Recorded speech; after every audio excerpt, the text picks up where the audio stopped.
Hey everybody, what's going on? Welcome back to the channel. Welcome back for another video. Today I want to talk about some shows that I'm looking forward to. With 2024 coming to a close and heading into a new year, there are a lot of shows coming out next year. Some are just second, third seasons, what have you, of other shows. Some are new shows. But I just want to talk about them, just talk about my excitement for these shows, and just talk about what's to come in 2025. Which is the 40th year of my life, which is just hard to believe. It's just insane that I've already reached that point in my life. But anyways, kind of sidestepping that and going into shows for 2025. One of these shows that I'm looking forward to, even though it's kind of, I think at this point it's running on fumes, but I'm still interested to see what they do with it, what they do with the universe, and this is Dead City Season 2. Dead City Season 1 was a good show. It's kind of one thing that it's got going for itself is that it's its own story. There's nothing linking it to other parts of the Walking Dead universe. It's its own story with Negan and Maggie kind of off on their own little adventure. And it doesn't feel like it's pulling in one direction or the other as far as the different corners of the Walking Dead universe. We don't have any hinting or anything like that, any teasing towards Rick or just anything that's going on around them, because of also, it's several years, I say, ahead of the other Walking Dead shows. So we got Season 2 coming out sometime in the springtime. We don't have an official release date yet, but we do have the adventures of them continuing on, seeing where it takes them and seeing what happens as far as will they link it to the other Walking Dead shows, and will it have some kind of goal in mind of what it wants to accomplish as far as bringing characters back together, going back to the beginning, or just what they plan to do with this show and what they plan to do with this universe. Because I have enjoyed it, but it's getting to a point where I hope they have some kind of end game in mind of what they want to accomplish with this show and with these characters and with the universe as a whole. Because moving on to the next of the list, this is Daryl Dixon Season 3. Now, Daryl Dixon, this is a show that was built on the premise of Daryl going out looking for Rick and then Rick coming home, him not even knowing about it, so it's kind of split off and now it's doing something different. But all in all, Daryl as a character is exactly the same as he's always been, and that's kind of the thing that kind of deterred me from really enjoying Season 2, aside from other things like them killing off characters and just kind of disregarding an entire season, which was just what they did with Season 2 with them bringing Carol back in. It's not that I don't like Carol. I really enjoy her character. It's amazing to see who she was versus who she's become as far as a hardened survivor.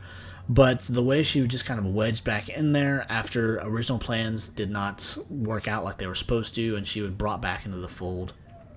And them just severing the whole France storyline, as I've mentioned in other videos to nauseam at this point.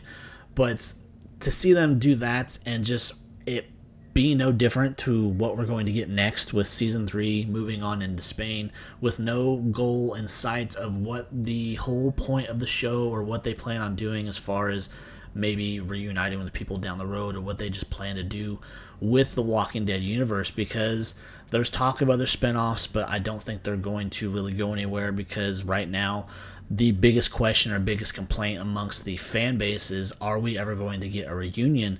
And right now it just seems like that's not in the cards, that's not on the table, that they just don't care. Scott Gimple doesn't care. He's said it actually in interviews where it's kind of irrelevant or just not a priority, where they have no intention of bringing Rick back, at least for right now. Other than the fact, yes, Andy Lincoln says he is open to it, given the right story, if they were kind of go back to basics.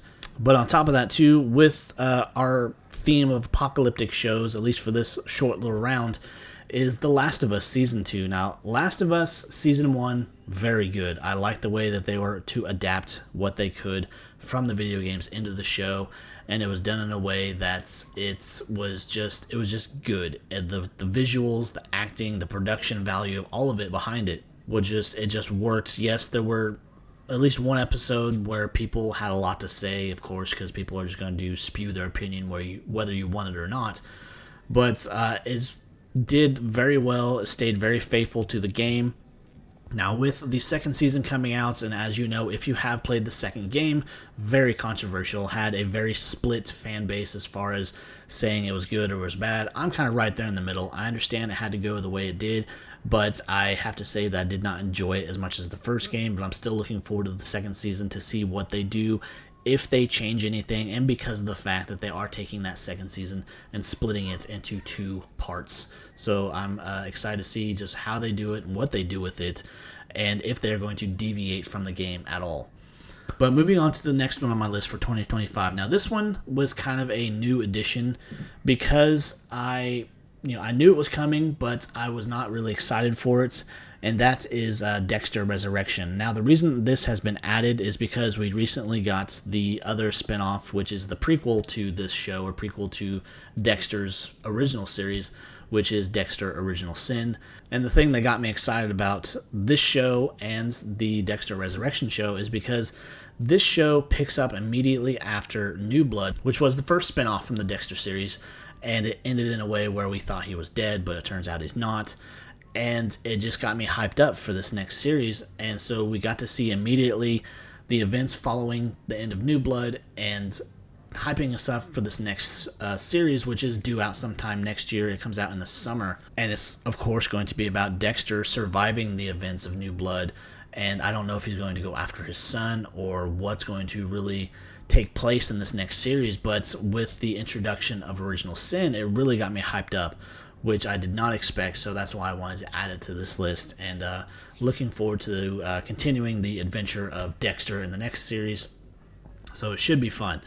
But those are the 4 shows that I'm looking forward to. I'm sure there's more, but right now, as far as my Walking Dead stuff, it's all very quiet. We've only got Dead City coming out in spring, then we got Daryl Dixon in the fall.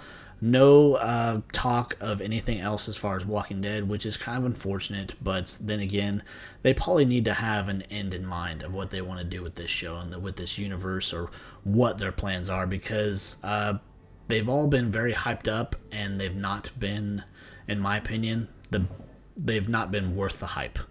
But I hope they figure something out, or what they plan to do with it. And Last of Us, definitely looking forward to that for a bunch of reasons.